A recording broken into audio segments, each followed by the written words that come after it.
கற்பகம் கற்பகம்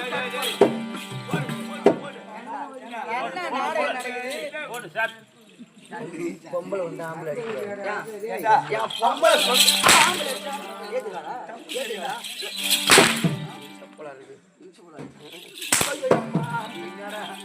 என்னடா மெண்டலுக்கெல்லாம் வேலை கொடுத்துருக்கீங்க அரை மெண்டலு கால் மெண்டலு முக்கா பைத்தியம் நம்ம கம்பெனியே பைத்தியக்கார கம்பெனி தெரியுமா சொல்லுமா கங்கா பவானி கங்கா பவானி கங்கா பவானி கங்கா பவானி கங்கா பவானி கங்கா பவானி பவானி பவானி பவானி ஆமா திண்டுக்கல் பவானி ரை ரை பவானி கைலாயமே பொறுப்புடமாக அமர்ந்திருக்க கூடிய எங்க வீட்டுக்காரர் யார் தெரியுமா யாருமா யார் என்ன கைலாயமே பொறுப்புடமாக அமர்ந்திருக்க கூடிய கடவுளைக்கோ அந்த சங்கரன் சகாபுரத்தில் தங்கக்கூடிய நான் தான் கங்கா பவானி கங்கா பவானி கங்கா பவானி ஆமா ஆமா தம்பி இந்த தினத்தில் ஏதோ காரணம் தெரியவில்லை கல்யாண மன்னர் அழைத்திருக்கார் ஐயா கைலாசம்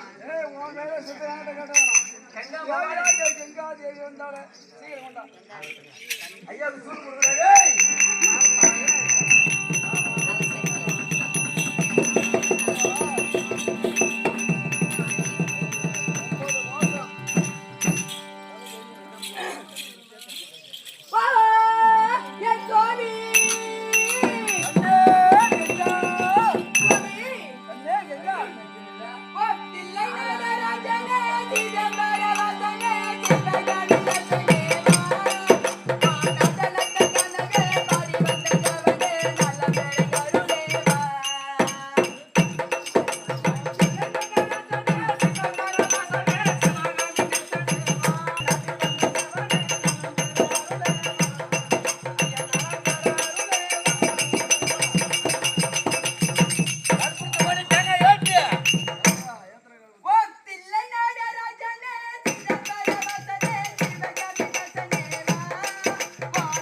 படுக்கூடாதுமா ஏன் சொல்லுங்கம்மா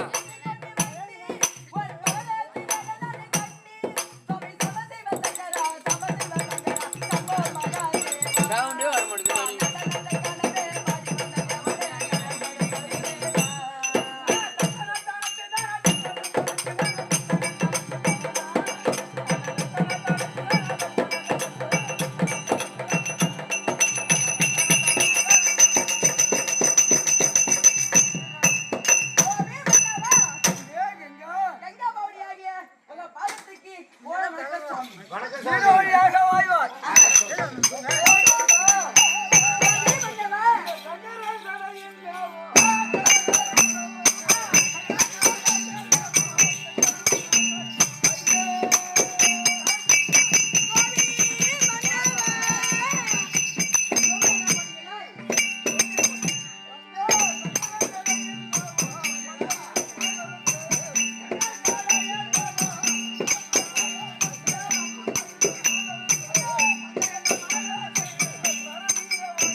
சதாபாரத்தில் அமர்ந்திருக்கக்கூடிய வள்ளி என் பாதத்திலே பல விதமான மலரை வைத்து வழிந்த காரணத்தினால் ஈடோழியாக வாய்வாய். அப்படியே ஆகட்டும் சுவாமி மன்னவா. இந்த தினத்தில் இளக்கரமனை அழைத்தீர்கள்.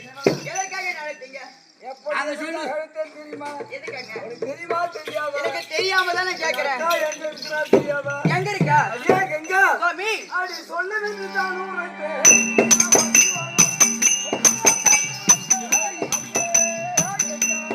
சுவாமி மன்னவா.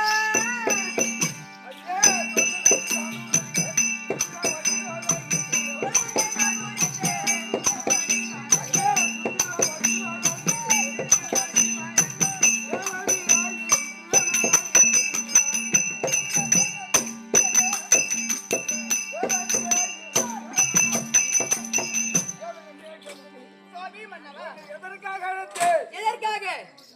அல்லும் பகலும் அறுபதாகிறமும் ஆஹா. நான் ஒரு வாதுக்காரனாகவும் ஆமா உங்க அக்கா ஒரு வாதுகாரியாகத்தில் இருந்தாலே சரி. உலகத்துல நீ பெரியவளா அவ பெரியவளா? உலகத்துல நீங்க தான் பெரிய ஆளு. நான் நீ பெரியவளா? ஆமா. ஆண்களுக்கு பெண்கள் அடக்கமா இருக்க வேண்டும். அதற்காக அவளை இடபாகத்திலையும் ஆஹா. உன்னை சதாபாத்திரம் பாரு. ஆ. அதனால சத்திதான் பெரியது என்று சத்திலா பெரிய என்று அவ அகங்காரம் கொண்டு என்ன கேட்டீங்களா?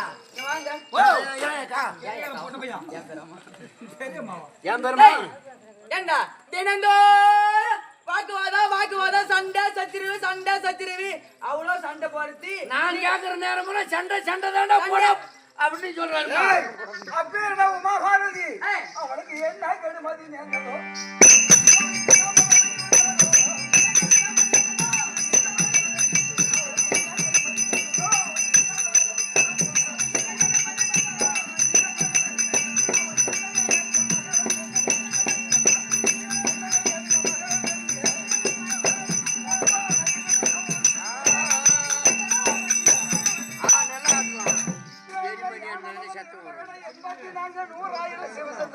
சரி படி அளக்கக்கூடிய பரம கடவுள் எண்ணாமல் அகங்காவம் கொண்டு கொண்டி நான் தான் உலகத்திலே பெரியவன். நான் தான் பூலத்தில பெரியவள். அகந்தை ஓட்டி என்னோட வாக்குவாதம் பேசி சரி சாவந்தபடி அதெல்லாம் இருக்கட்டும். இப்ப அவ எங்க இருக்கிறா? கம்பானதிலே தவம் இருக்கின்றார். ஓ சிவன் இடமாக சேர வேண்டும் என்று ஆமா. கம்பா நதியில் வெற்றி நிகழ்வு போய் செய்யறப்ப நீ இடமாக வரக்கூடாது. இடமாக சேரக்கூடாது. சுவாமி நீங்க சொன்ன பிரகாரம் அந்த கம்பா நதி சென்று அந்த தவத்தை கழித்து விட்டு திரும்ப